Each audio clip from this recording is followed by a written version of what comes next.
Okay, as you probably saw at the end of the last video, I painted over the 235 that the vehicle had originally. And I decided to put a new number and paint on this 232, which I have used before. It's one of my favorite numbers for nothing hobby related. And I had this stencil. I basically just printed the 232, used this font, pretty generic, and then I cut it out with a razor.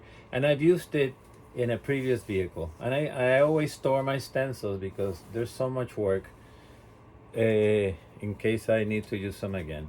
So I'm gonna go with this 232 in white. Here I'm gonna put the apron pieces as I did with the Balkan cross to avoid overspraying. And if I mentioned that it was important to keep the stencil tight with tweezers on the brass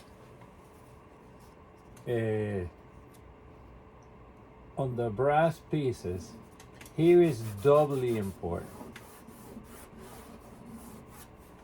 Okay, on the stencil, gotta keep that stencil nice and tight against the vehicle. Paint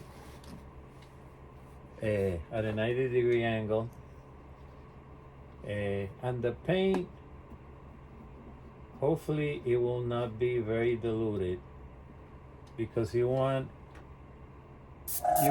quick coverage.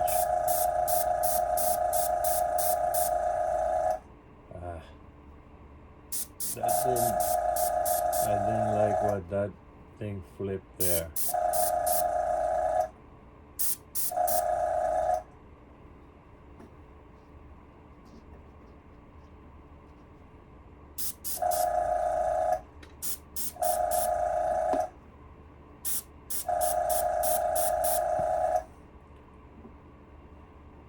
Thing is lifting quite a bit.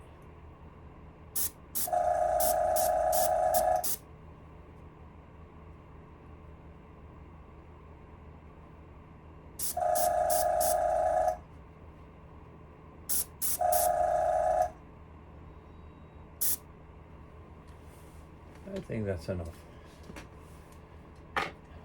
When we remove it, we'll know. But did the best we could.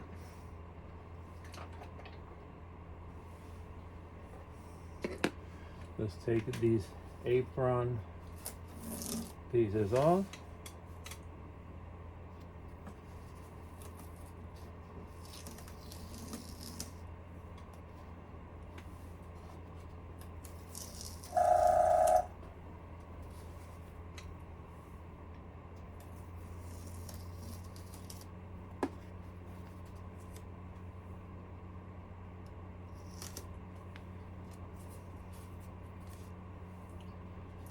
And let's go for it. Hey, that's not bad. That's not bad at all. I actually had two of the stencils, so I had the other one ready.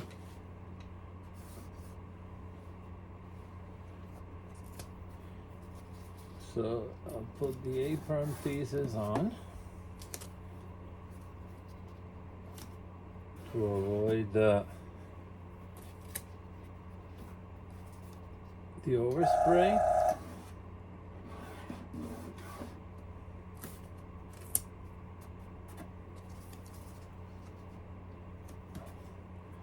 Again, these tactical units, even late war, is the same thing.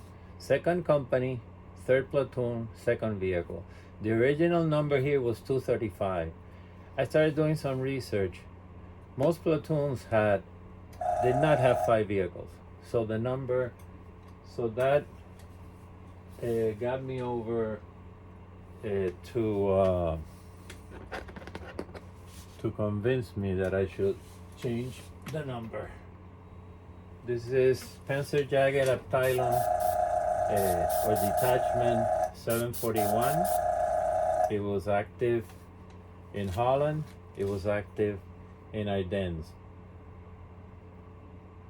And got Hetzers when they moved west. Okay, so here we go again. Try to go 90 degrees.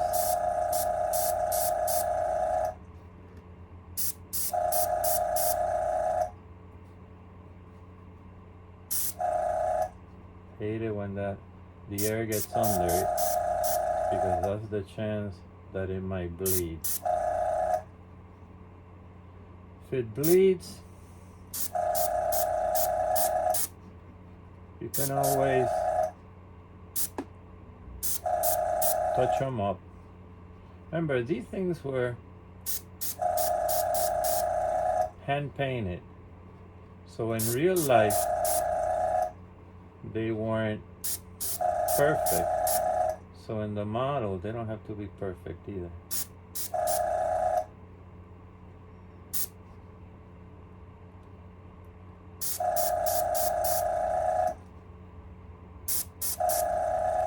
Also, it is so much better to paint them than decals.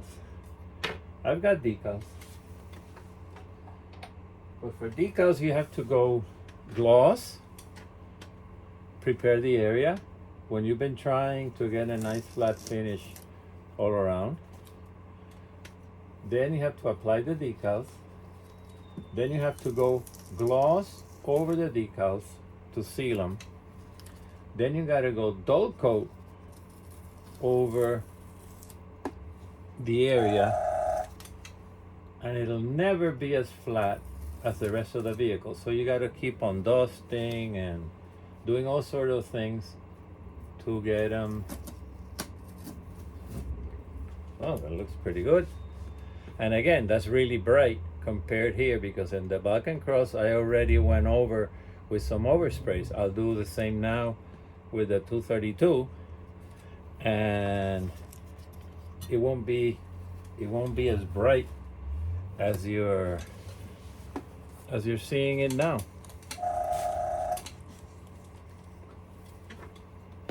Hey, I'm glad I remembered I had those stencils, and 232 is a great number.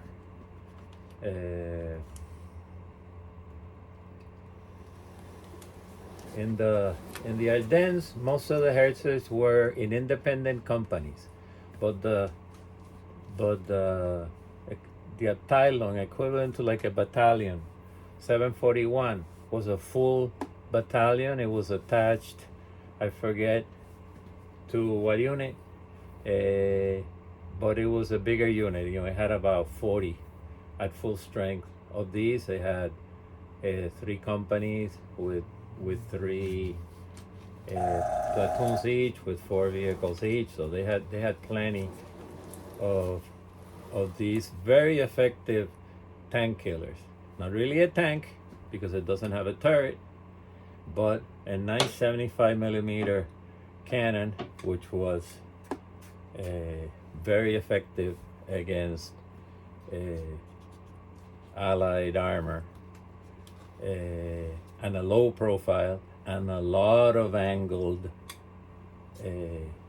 armor plates, which I know this on a 38T Czech a chassis, which was proven to be very reliable. So it's a very good late war vehicle. More later.